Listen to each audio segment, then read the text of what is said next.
Persimmon by Emma Choi.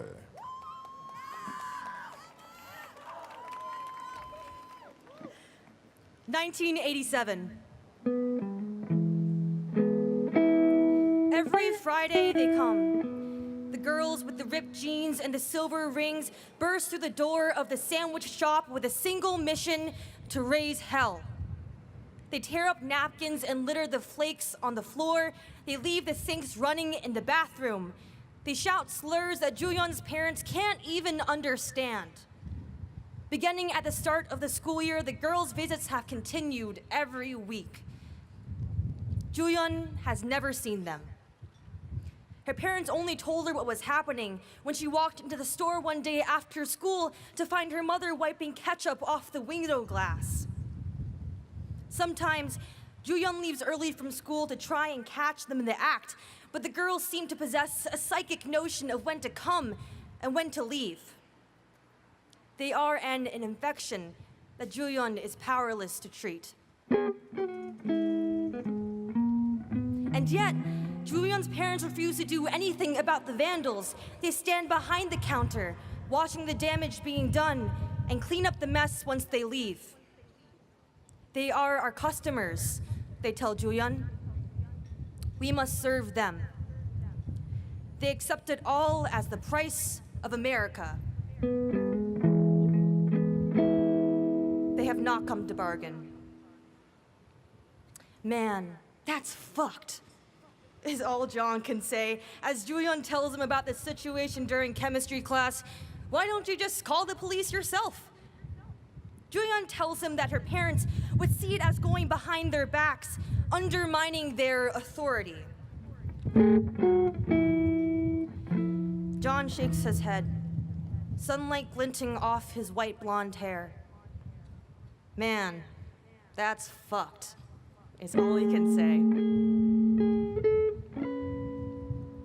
John and Juyeon do homework together after school at his father's house and listen to Michael Jackson on their Walkmans as they walk home together from school. Although they have been friends for 8 years, recently, Juyeon has been having trouble looking John directly in the eye. Sometimes she watches him out of the corner of their eye when they are studying. He is the only one of her classmates who calls her by her real name. At school, Juyeon is Julia. She wears oversized men's blazers and a double strand of plastic pearls. She says things like awesome and rad, and never a word in Korean. At school, the girls tell Juyeon that she's the whitest Asian they know. They call her a Twinkie, a banana, an inverted egg. After 10 years in the States, Juyeon finally feels free of the weight of the old country. She wears the skin of an American. That is, until one day, Juyeon is in the bathroom and a group of chattering girls walk into the room. They gossip about the homecoming dance, discussing dresses and drama and dates. Juyeon's ears perk up with the sound of John's name. "Who will John go with?" a girl with a high, nasally voice asks. "Isn't he really good friends with that Julia girl?" Juyeon hears another girl ask and her heart begins to race. A third girl laughs unkindly. "Her?" she asks as a clatter of lipstick tubes resounds through the bathroom. "Her name's not even Julia. It's something Asian or something. I don't even think she can speak English." She twists the L in English into a hard R. The girls laugh, their voices amplified by the cold tiles. Juyeon flushes the toilet. As they walk home from school that day, Juyeon asks John if he has plans for homecoming yet, her heart palpitating clearly in her chest. "Yeah," John says. "I think I'm asking Lisa Zimmerman." "Lisa Zimmerman in our chemistry class?" Juyeon asks, thinking of the girl with the long red hair who had set her apron on fire. "Yeah," says John, his mouth curving up in a smile. "Isn't she cute?"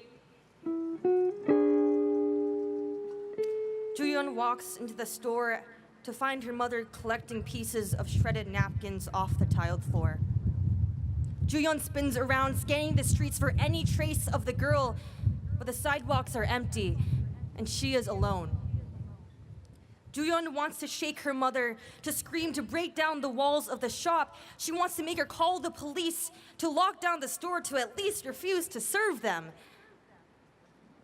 But instead, she just stands in the doorway, watching her tired mother hunched over like an old woman, as she collects the white strips fluttering on the floor like butterfly wings.